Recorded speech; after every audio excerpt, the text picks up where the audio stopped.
This is the Rich Dad Radio Show. The good news and bad news about money. Here's Robert Kiyosaki. Hello, host Robert Kiyosaki, the Rich Dad Radio Show, the good news and bad news about money. And we have a very important and timely Rich Dad Radio Show today because it's on the future of entrepreneurship. Not the past, but the future. And the reason this is important is back in 1981, I'm a student of Dr. R. Buckminster Fuller, invented the geodesic dome, which was the world pavilion, the U.S. pavilion at the Expo 67 in Montreal, Canada. And Fuller was one of my poor dad's favorites, being an academic type. But I go into this audience in 1981. I'm sitting down there with all these guys who are hippies and commies and pinkos, and I'm a capitalist sitting in this audience. And Fuller says, his opening line, I still remember his opening line. You know, he was considered one of the greatest geniuses of our times. John Denver wrote songs about the guy. People praised the heck out of him. But he says, ladies and gentlemen, we are the news. And I didn't understand what he meant by that. He says, when you hear the news, it's the past. Anything in the news today is history. It's not new. He says you have to understand the difference between the past, news, and new. Because he was a futurist. So what's in the news today? I woke up this morning and all they're talking about is this coronavirus and, you know, what's going to happen to the economy and the millions of people who have lost their jobs. Millions. And that's not the news. That's old. So what Fuller was saying back in 81 to my class was that what you're listening to in the news today is the death of the old. It's over. So the reason this program is so important, it's really about the future of entrepreneurship. Now let me put it another way, just so you understand it. One of the most obsolete things you can have is an old idea in your head. So think about these words. Go to school and get a job. Why would you want a job today? Save money. Why would you save money when the government's printing trillions right now? You know, invest for the long term in a well-defined portfolios, well-diversified portfolios, stocks, bonds, mutual funds, and ETFs. Why would you do that? Yet people are still hanging on to those old ideas. One last point. So I was an entrepreneur, and in the 80s in the 70s, I had a company that started the nylon and Velcro surfer wallet business. And I became, you know, my products became sporting goods product of the year and all this stuff. And I made the Honolulu newspaper saying, Robert Kiyosaki is an entrepreneur. And my poor dad called up and he says, did you hear what the paper said about you? Did you read that? I said, what they say? He says, they called you an entrepreneur. Now, this is my father was head of education for the state of Hawaii, PhD. I said, what does entrepreneur mean to you, Dad? It means you're a crook. So today, when you think about it, you know, it says, and you take too much risk, you know, typical Japanese father. But think about it today. The riskiest thing you can be today is an employee. The smartest thing you can do is be an entrepreneur. The problem is our school system's still teaching people to be employees. And that's the biggest risk of all. Any comments, Kim? Well, we've always said here at Rich Dad that the future is entrepreneurship. And if you want to really be financially responsible, then entrepreneurship's the way to go. And we see that as the solution. We've always seen it as a solution, but even more so today than ever, given this virus and given the shutdown that's happening all over the world. I think this is the time for entrepreneurship to really bloom even more so. And we've got the guy who's going to talk just about that. This is like a 9/11 in Phoenix, Chicago, Los Angeles, Dallas, New York, Japan, London, Europe, Rome. London. This is like a 9/11 in every city, every town throughout the world. So this is bigger than 9/11. This is the change of an era. This is the change of an era. It is the end of the old and the beginning of the new. The problem is the people who are scared, you know what, are still hanging on to the old. So today is a very, very important program because you have two entrepreneurs. Well, actually three with Kim, but anyway. Thank you. But I appreciate that. But from Hawaii, there are three entrepreneurs that are really famous. One is Steve Case, founder of AOL, and the other one is Guy Kawasaki. And on the dark side is Robert Kiyosaki, because I've always criticized the academics for having their heads up their butts. Now, the other side of it, the reason this is really good, because Guy Kawasaki is the ray of sunshine, and Robert Kiyosaki is the dark side.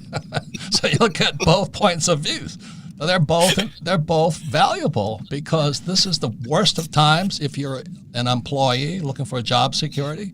But it's the best of the times if you're going to be an entrepreneur. So Guy Kawasaki is infamous for being part of Apple. In fact, he's more famous than Steve Jobs. He's more popular than Steve Jobs. I don't know about that. Oh, yeah. Hey, calm down, man. I'm giving you an outsider's point of view here. I mean, Guy was, Jobs' reputation was pretty nasty. He was kind of like me, kind of a rude guy.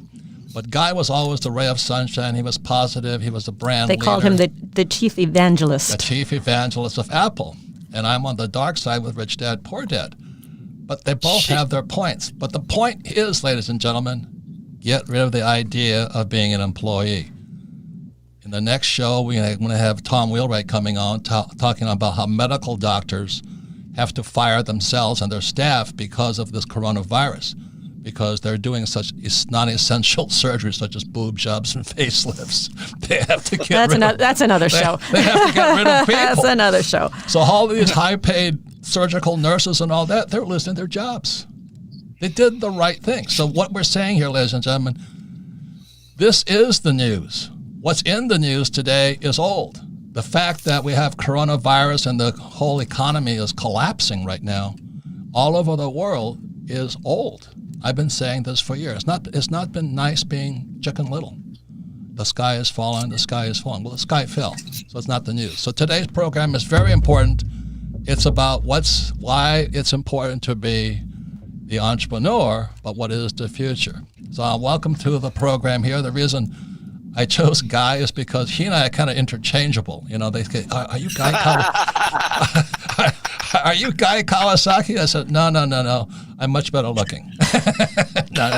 But they said, and then Guy gets called Kiyosaki. And we're both from Hawaii. Our fathers were friends. It's kind of interesting that we're on this program together. So Guy, welcome to the program. Welcome, Guy. Thank you very much. You're right. I am often asked, well, the way it really goes, okay, is somebody comes up to me and says, I read your book. It changed my life. I was lost. I didn't have direction. I didn't know what to do. And then I read your book. And so I say to them, well, which book? I wrote 15 books. And they say, oh, Rich Dad, Poor Dad. I said, you don't understand. I'm Poor Dad. It's Kiyosaki. Well, that's all the time. And what I tell people is, say, are you Guy Kawasaki? They say, no, he was that rich guy, went to the private schools. And I went still paying off my student loans. And I went to Hilo High, which could be the end of the earth as far as academic brilliance goes. So Guy... So Guy, I like your shirt because you're also the brand ambassador for Mercedes, and you got your Mercedes shirt on. And you're also the chief evangelist of Canva. Yes. Canva. Yes. Canva. What is Canva? Could you explain? Canva is an online graphics design service, so it enables people to create great graphics. And this can be for social media, flyers, newsletters, resumes, business cards, posters, you name it.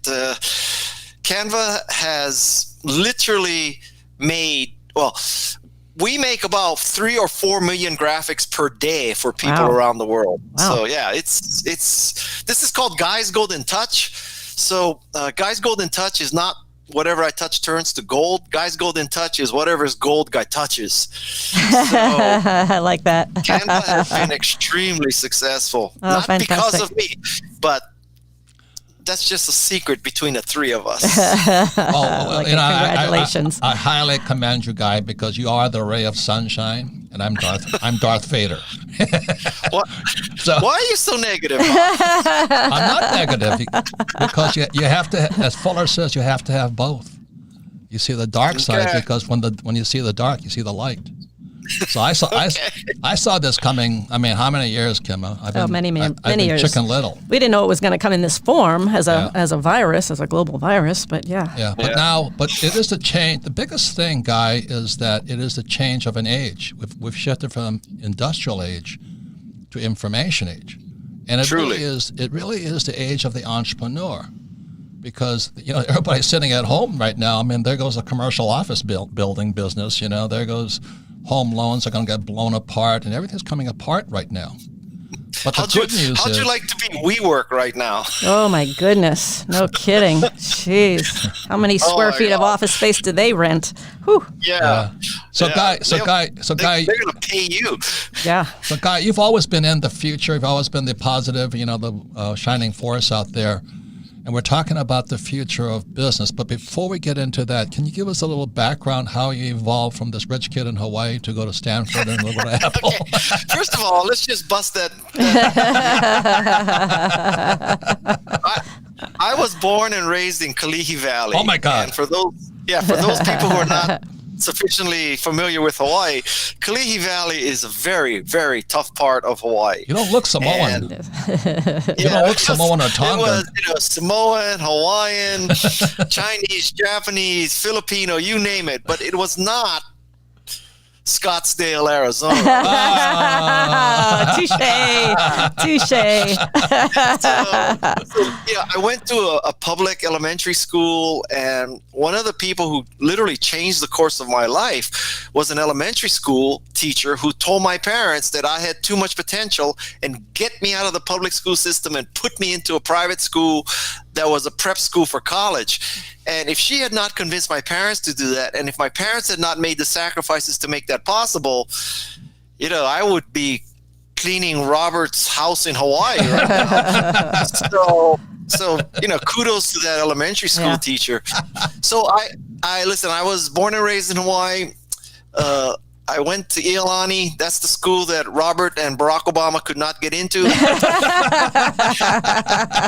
then after that, I went to college so long ago. Back then, Japanese American was considered an oppressed minority. So the only reason why I got into Stanford is because I was Japanese. And back then, people, schools admitted Japanese to balance their racial profile.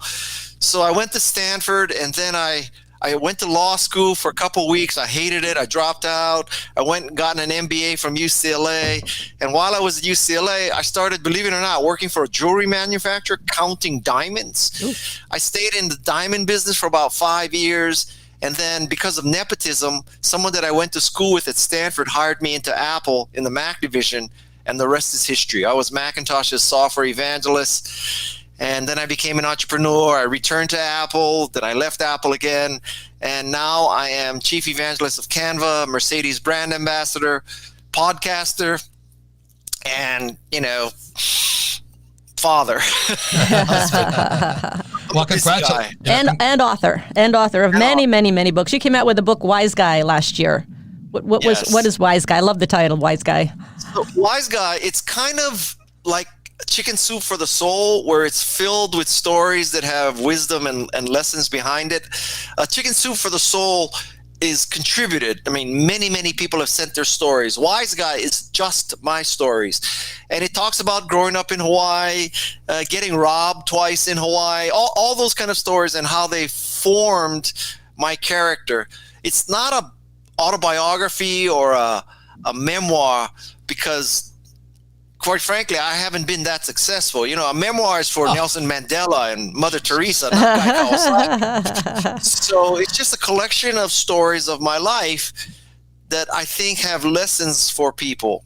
Well, that's Guy. You've influenced many, many, many, many. I'm not kidding you. People do come up with me. Are you Guy Kawasaki? I go, no. I'm the other guy. I'm the dark side. But anyway, let me ask you this question. When you look at the future of entrepreneurship, I mean, wouldn't you say when we were kids, to be an entrepreneur was to be risky? But today, the risky thing is to be an employee.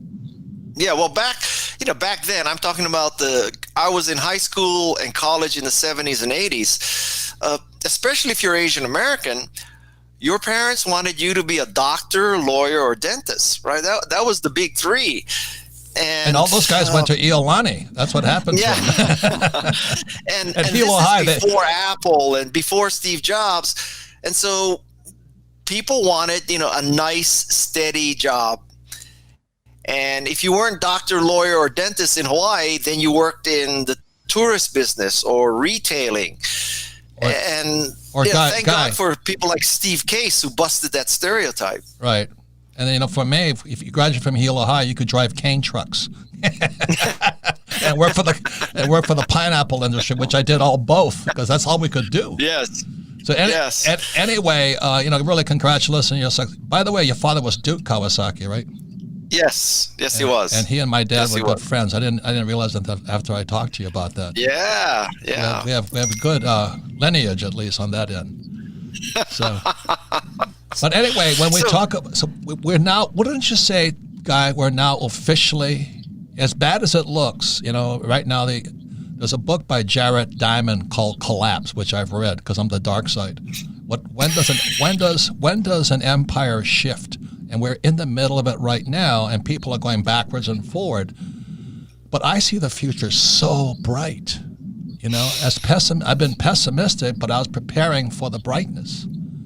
And so what I want to get into with you, wouldn't you say we're in that age that everybody was talking about now? We're finally in the information age. Steve Jobs and all these guys, they were the leaders in it at the time. And they brought us into this. I would say that you can't build a case that this is good that we're having this pandemic and people are dying because of the suffering and all the trauma that it's causing. But it is definitely going to be a turning point in the history of mankind. It is. Yep. I think that for an entrepreneur, or first of all, let's define entrepreneurship, because I think many people, when they hear the word entrepreneur, they think, oh, I have to be Steve Jobs, I have to be Elon Musk. I mean, I would make the case that someone who starts a store, a shave ice stand, a restaurant, a consulting firm, someone who starts, a surfboard shaping business. Hey, Guy, how about this woman who's a babysitter in our neighborhood? She's cleaning up. Yeah, because everybody's tired of their kids. Let's first bust the myth that you have to be Steve Jobs or Elon Musk to be an entrepreneur. That's simply not true. So entrepreneurship is more a state of mind, and it's about controlling your own destiny. Right. It's about being responsible for your own destiny. You're not depending on the government. You're not depending on a large company to employ you for 30 years, contributing to your 401k, and then finally, you get to retire and sail off into the sunset. And I think the turning point here is that when this is over, and it will be over, people are going to look back and say, you know what? Now I realize that telecommuting is possible, and companies are going to say, wow, we realize that people were just as efficient working at home as they were coming to our office. And people are going to also realize that, wow, it was efficient working at home, and I could have started a company at home, and telecommuting works, and all this digital stuff is working. And that you and I speak a lot, right? And I've told many conference organizers, listen, so if you have a conference for 500 to 5,000 people, if you're in the first 5 or 10 rows, you're looking at Robert or Guy live. But after the 10th row, everybody's looking at the image on the screen. Right, that's right. So what difference does it make if it's an image of someone at the podium or if it's an image of someone 3,000 miles away? most of the people in the audience are looking at the image anyway. So, that opens up a whole different way of approaching public speaking. Yeah, of course, we have friends who have companies that are public speaking companies, and that's exactly what they're looking at going towards. Instead of canceling all these programs, let's do them online. Let's figure out how to make this technology more beneficial and more effective. And Guy, I'm one of those Technosaurus Rex. Yes, he is. I can vouch for that. I just found the iPhone finally, but oh my God! But I also think. Wait. We need to move on. But I just found YouTube. That's how bad I am. Oh, no. But anyway, I still have YouTube channels. I have higher ratings and all that. Not because I'm a techie, but because I'm an entrepreneur. Yes. So I want to come back into what's the mindset of an entrepreneur. You've touched on it. It's really a mindset, but it's also a skill set. And the average person doesn't have the mindset because they're still looking for job security, and they don't have the skills of an entrepreneur. So we come back, we've been going more into what is the future of entrepreneurship, because during this crisis, or as Fuller says, this is the news. What happened is the past. This is the news. And it's time for us to become entrepreneurs. We'll be right back. Welcome back. Robert Kiyosaki, the Rich Dad Radio Show, the good news and bad news about money. And today's program is a very important program. It's about the future of entrepreneurship. And the reason why this is an important program, as I said at the start of the last section, in 1981, I was a student with Buckminster Fuller, and his opening line was, he says, "We are the news." So what I'm saying today right now is we are the news. He says, what you read in the paper is the death of an old. So today, most of us are listening to, the pandemic and the collapse of the economy, people losing their jobs and all that. But that's the old. And what's old is the idea of going to school, getting a job, saving money, and investing for the long term in the stock market. That's old advice. But people are clinging to that. People are still looking for job security and a steady paycheck and a pension. And those days are gone. So I've been the dark side of the moon, saying, hey, get off of it. Those days are gone. We're end of all this. So our guest today is Guy Kawasaki. Is infamous for being Guy Kawasaki. He and I get confused a lot, and which is a good thing. We're both from Hawaii. He was a rich kid and I wasn't, and he went to a good school and I didn't. But other than that, we did okay, And we're going to talk. And so I'm going to give the pitch here. You can listen to the Rich Dad Radio anytime, anywhere on iTunes, Android, or YouTube, things I know nothing about. And then you can leave a review anytime you wish to listen. The reason I don't know anything about them is because I'm an entrepreneur. I don't have to know that stuff. And that's kind of an attitude problem I have. And then you can listen to this podcast again on Rich Dad Radio. The reason we archive it and rebroadcast on Rich Dad Radio is so you can listen to it again. You'll learn twice as much. You listen to it a second time. But more importantly, you can listen with your friends, family, and business associates about the future of entrepreneurship. Because what you're hearing in the news today, and this is March 2020, about the pandemic and the collapse of the world economy, like a 9/11 in every city throughout the world, this is the best time to be alive. This is the future today. We say never let a good crisis go to waste, and this actually could be a great opportunity. I'm sure it's an eye-opener and a shock for a lot of people who never thought they were going to lose their job overnight, and now they are, and they're panicking, and they don't know how they're going to make money. Or maybe they can use this time where they're quarantined at home to learn and to study and to look at different ways of doing their life. I mean, this could be a great opportunity if you look at it that way. And I think we're going to get into what the mindset of an entrepreneur is, and I think that's part of the mindset is what's the opportunity. Yeah. So our guest today is Guy Kawasaki. It's always Kiyosaki and Kawasaki. Sometimes I get mixed up myself in my old age. But anyway, so Guy has always been the light side of the moon, and I've been the dark side of the moon, but he's on the technology side. And what I'm saying to you old guys like me, you don't really have to be a techie if you're an entrepreneur. There's a very big difference in mindset. So today we're talking about the future of entrepreneurship, because what we've been dealing with in the news today about this pandemic is the death of an old. We're now officially in the information age. So Guy, what would you like to say to entrepreneurs or future entrepreneurs? How do you see the future? And if anybody does not know who Guy Kawasaki is, which I cannot imagine, he was the chief evangelist of Apple. We all know Apple. He's the chief evangelist today of Canva, which is a great graphics company online, and brand ambassador for Mercedes-Benz, author of many books, the latest being out last year called Wise Guy. So Guy, take it away.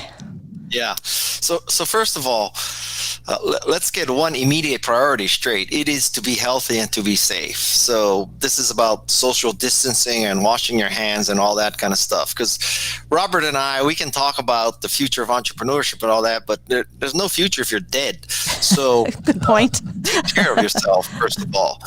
Now, this too shall pass. And one has to put yourself in the framework of, so when this passes, what are the opportunities? And I don't profess to have, infinite and complete knowledge about the future. If I did, first of all, I wouldn't tell you. But anyway, but you have to look at it and see what kind of opportunities, and look at the changes that have happened now. So yesterday, I may be not the world's earliest adopter, but yesterday for the first time, I used Instacart. And somebody did shopping for me and dropped it at my house, and he didn't come within 6 feet of me. And then people are embracing Zoom, and my kids are now taking classes for the rest of the year, probably online, and they're all on iPads. And so all these kind of things, this is forcing a change. I have not driven in my car for a week. Oh. And the only thing I've done is ride a bike for a couple miles to see what downtown Menlo Park is like. And so these are things that if you had said to me 6 months ago, Guy, you are not going to leave your house for a week, I would have told him you're crazy. This is a time of great change, and usually great change creates great opportunities. And it's difficult to predict what the opportunities are, but I mean, just look at all the changes that we've gone through. Guy, let me ask you this question. Could this have happened in the year 2000? Could we be doing what we're doing today in the year 2000? In the sense of, would the technology have been adequate back then? Was there iPads? Was there iPhones? Was there Zoom? Was there YouTube? Well, and was there fast internet? I mean, you were probably still on AOL back then. What is you AOL? were probably on CompuServe. We weren't. You had just gotten rid of your telegraph. On satellite phone. Yeah. But I still have Morse code in my head.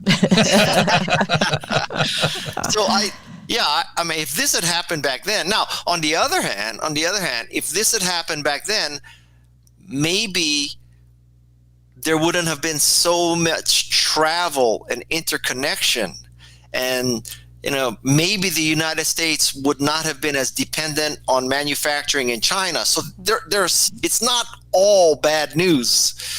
There could have been less connectivity, analog and digital, that might have prevented the spread of the disease, because people weren't getting on Airbus 380s and people weren't getting in mega cruise liners. So that probably is different. Well, the point here is that what we're doing today wasn't possible 20 years ago, 9/11. Yes. And this is like 9/11 in every city throughout the world. I mean, and the other way I look at it is that, Guy and I are of the generation was right after World War II. And, being Japanese was probably the worst thing we could be. But because they still use the word Jap and all that against us and all this stuff. So it was a time to grow up. But the thing I noticed was how Japan and Germany came back. And that's the lesson I'd like to have for people today, is that even if you've been torpedoed and you're out of work and out of money and all this stuff, is that it's a chance to come back, but come back differently. The whole thing here, to me, the future is brighter than ever before, but you cannot have the mindset, I'm going to go to school and get job security and a pension and a 401k and save money, because those days are gone. And that's all I've been saying, Guy, is that those are obsolete ideas. But the future is very, very bright if you have the mindset and the skill set of an entrepreneur. And that's really what I want to say to people. For my podcast, I recently interviewed Steven Pinker. And Steven Pinker is a psychologist from Harvard.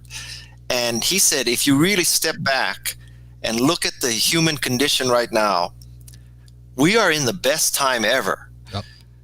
In terms of war and violence. Now, this is, before the pandemic really had hit. But all things considered. But in a sense, he's telling me that nostalgia is overrated. So everybody looks back and says, back when I was a kid, we used to have these family dinners and we would sit around and no one's on their digital device and everybody's paying attention and we're eating all this homegrown organic stuff. And then after we had dinner and we discussed philosophy and religion, we would go into the other room and we would play board games and we'd be communicating with our kids and all that. And Robert, I don't know about you, but I don't remember it that way, bro.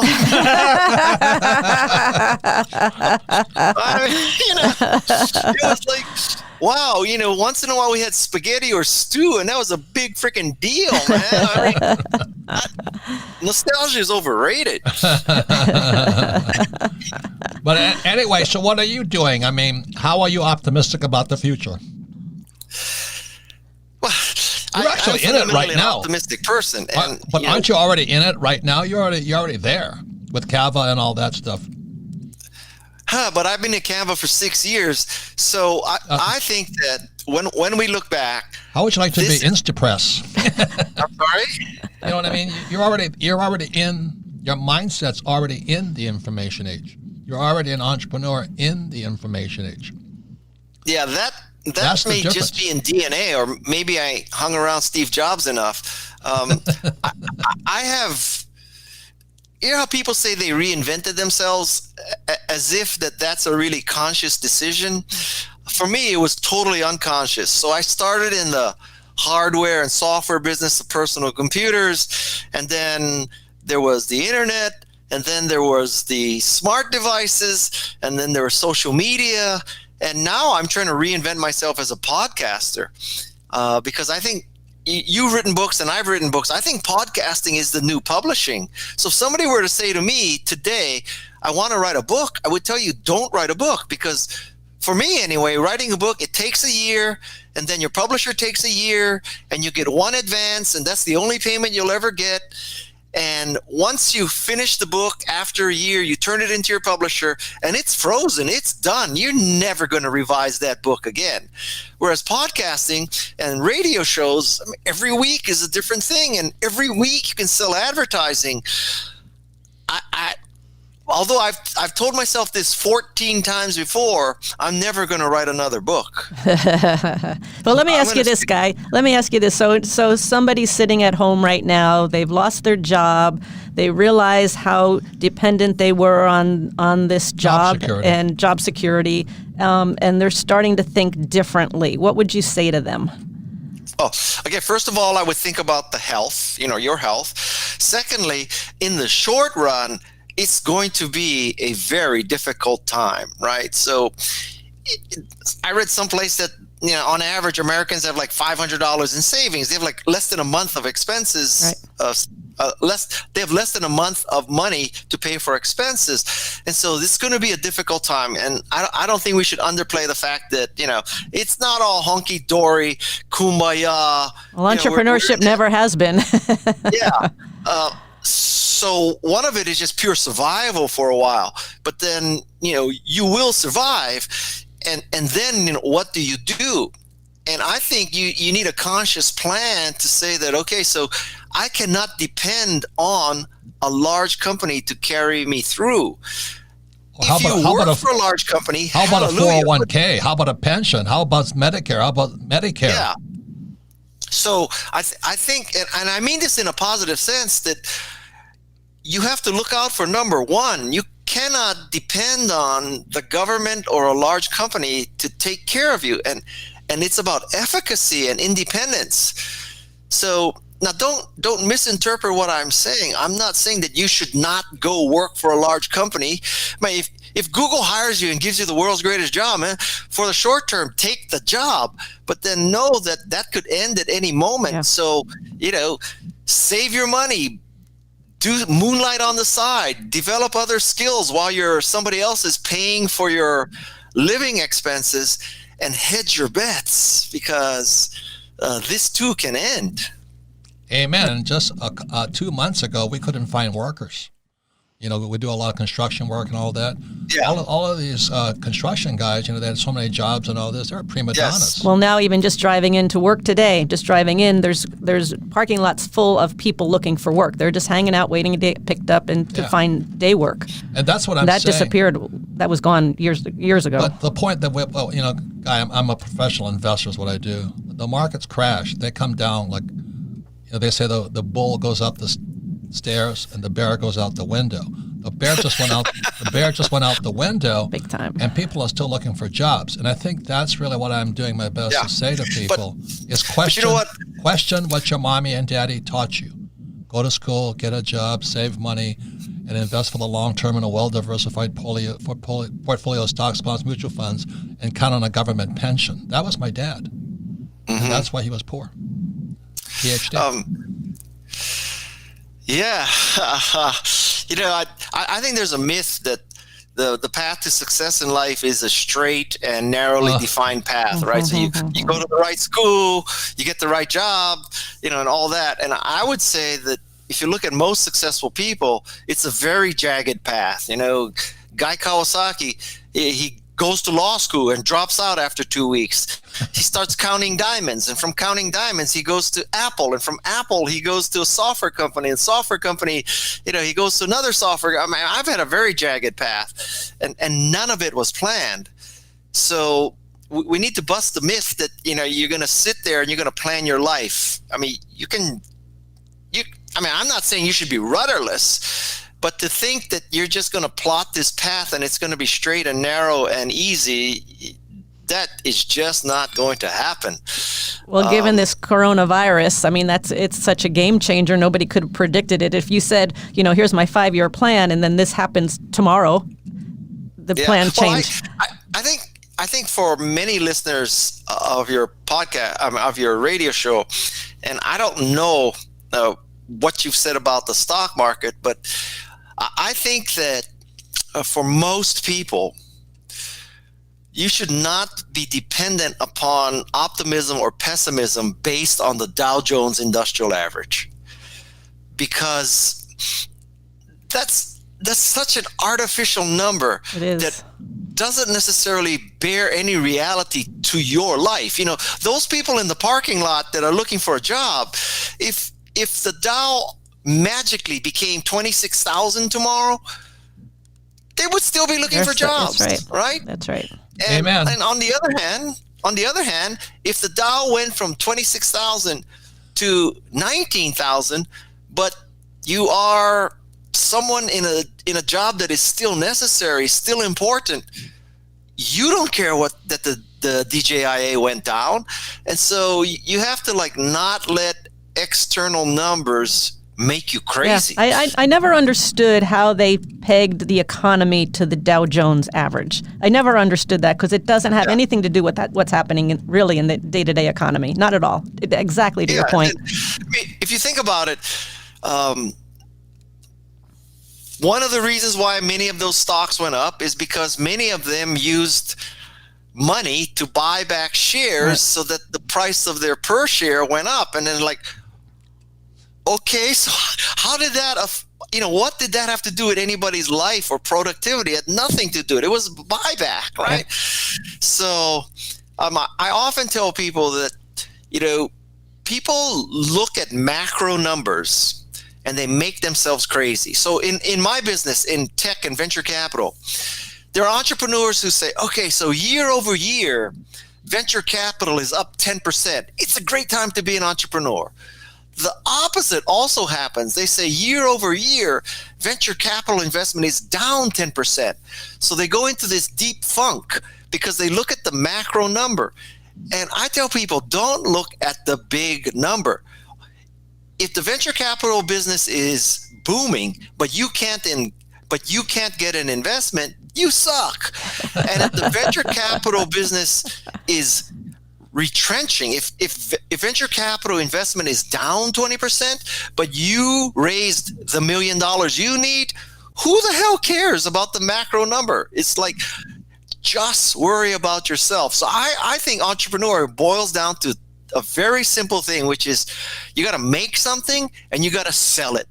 Everything else is bullshit. So make it, sell it. Make it, sell it. That's all that counts. I love it. Amen, brother. So anyway, guys, it's really an honor to have you. It's always fun to have you on the program. If I'm going to be confused with somebody, it's better you than Steve Case. I don't know. Steve Case is, he definitely changed the world with AOL. He did. Yes, he did. Yes, he did. Can I tell you my famous Steve Case story just to show you what a mensch the guy is? Of course. So I was with him and his team the day that Apple blew up his contract. He was doing basically Apple online services for consumers for Apple. Apple had an internal employee system, and he was going to create a system so that Apple could take that to consumers. And Apple blew up that contract, and I was with his team and him the day that they blew up the contract. And they're like, ready to kill themselves because this is their contract. This is, what their company was doing. And I said to Steve, Steve, I could tell you something. Maybe Apple has done you a favor, because inside of Apple, it'd be totally political. They'll be controlling your development, controlling your marketing. You have to throw it over the transom and hope they do it right. So now, they've paid for a lot of your development, and they set you free, Steve. So look at it like an optimist. And which is kind of a lesson here that, Steve went from being dependent on Apple to becoming an entrepreneur. What a concept. Yeah. And so he says, Guy, why don't you do some online conferences? Why don't you do some consulting for us? I said, okay, Steve, let's do it. So he started paying me like $2,000 a month, and I was doing online conferences. And then after a while, AOL took off. I wasn't doing the consulting. I wasn't doing the conferences. I see him 2 or 3 years later at a conference, and he says, Guy, are we still working with you? I said, no, Steve, I did it for a while, but then there was nothing more to consult on. And he says, are you still going conferences for us? I said, no, Steve, because you guys reached critical mass. It wasn't really necessary. So, I'm not even doing conferences. Then he says, Guy, did we ever give you any stock? I said, no, Steve, but, I didn't really help that much. So don't worry about it. He goes, no, Guy, I said I'd give you stock. I'm going to give you stock. So he gave me a couple thousand shares of stock. And that story in the Bible where you had 5 fish and 5 loaves and it fed everybody? Those 2,000 shares of early AOL stock, it split. It went public and all that. And oh my God, like I have a statue for Steve Jobs, and every time I come to my house, I go, thank you, Steve. Thank you, Steve. And so I tell you this whole story because I think it's an illustration of the character of the man, that years later, he did not have to give me that stock. I would not have held it against him. And that stock turned into literally millions of dollars. So that's my Steve Case story. Oh, that's a great story. That's a great story. That says a lot about him. But most important, Mr. Kawasaki, congratulations. Your attitude, your sunshine, your positiveness shines throughout the world. I'm gonna like rub it into Robert here. Rub it into him. So thank you very much. I'm just the dark side. Anyway, Guy, thank you very much. Thanks, Guy. You're thanks the best. for the contribution. You wrote what, Wise Guys? Wise Guy. And he wrote The Art of the Start 2.0, The Art of Social Media, Enchantment, Wise Guy. Yeah. But Robert, what I want you to tell all your listeners is to do this one thing, which is they should subscribe to my podcast. Oh, sure, Okay. sure. Right? So my podcast is at remarkablepeople.com, and it interviews people. I interview people like Margaret Atwood, Jane Goodall, Steve Wozniak, Steve Wolfram, Andrew Yang, Shane Claiborne, just the most remarkable people, and they will learn from these interviews how to be a remarkable person. And someday I want to interview you because I consider you remarkable. Remarkablepeople.com. Okay, we will send that out. Yep. I know that when you guys tell people to do something, they will do it. So you tell them to subscribe to Remarkable People, okay? I will. All right. Well, keep up the good work. Yeah, man. thank you, Guy. Nice guy. All the care. best. Bye-bye. Bye-bye. And we come back, we're going more into what you can do as a future entrepreneur, because I see it as so bright. It is so bright. So when we come back, we're going to more what you can do as a future entrepreneur. We'll be right back.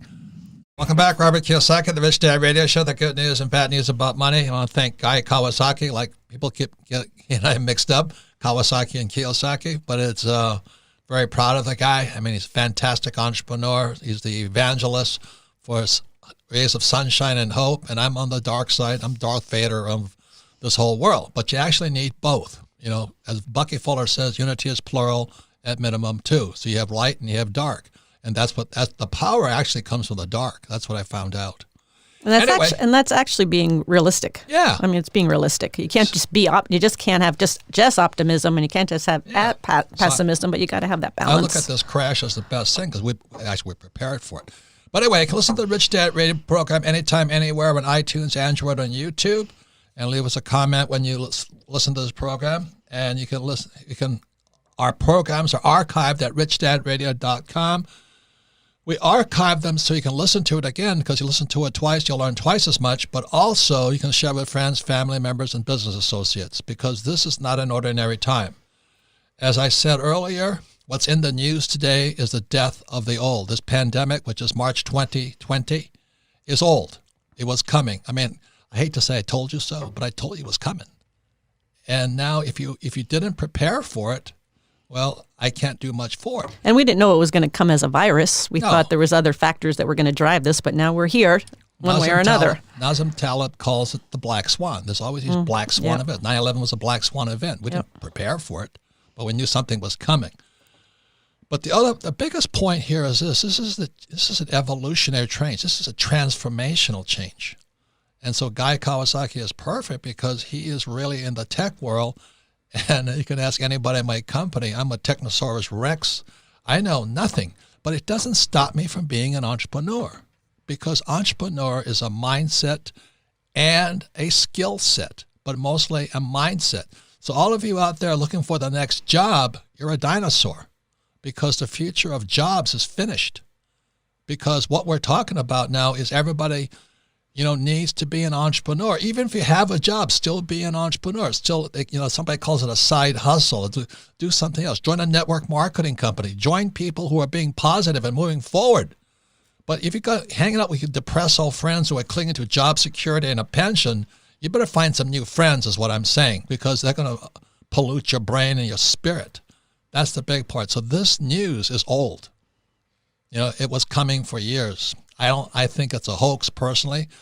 But I don't think the virus is a hoax, but I think it's a smokescreen for what has been coming for years. And that's why for years and years and years and years and years, I've been Chicken Little, and it hasn't been pleasant.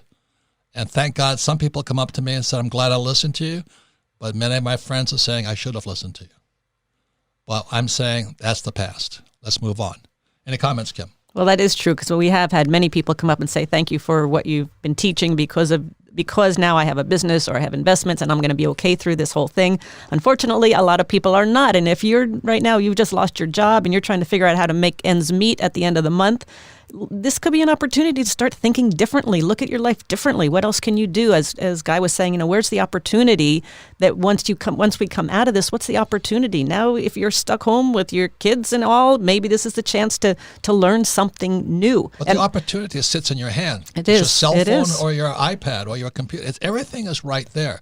Let me just say one more thing, talk about what we're doing at Rich Dad, because we've been preparing for this for years. So people say, oh, you're so negative. I'm not negative. I'm looking into the future.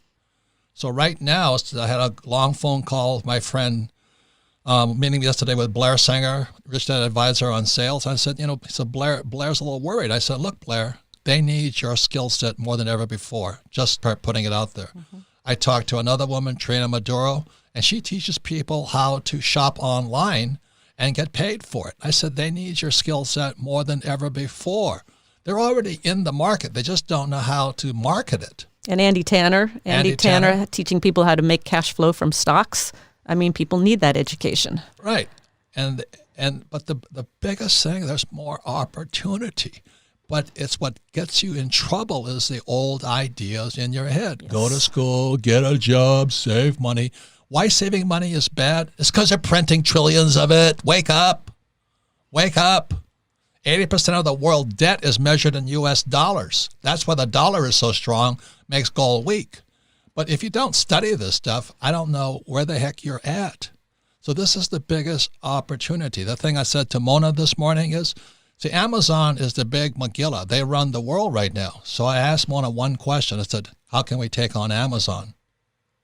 And she says, what do you mean? I said, tell me how we take on Amazon. We're entrepreneurs. We can take on anybody. And Bucky Fuller called that ephemeralization. Ephemeralization is the same thing as your little cell phone today has more power than the mainframe computers of 50 years ago. You have more power in your hands today, but if your brain doesn't have any power and you're still looking for the job security and a pension, I think you're as obsolete as a Tyrannosaurus Rex. That's the problem. The problem's in your head. And I know I'm sounding like a pessimist, which I have for years, but the pessimism allows me to see a brighter future. This is the end of the industrial age. We're in the beginning of the information age. There's more opportunity than ever before, but you've got to change the way you think, your attitude, and your friends. Thank you for listening to the Rich Dad Radio Show. Thank you to Guy Kawasaki.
tôi xác quyết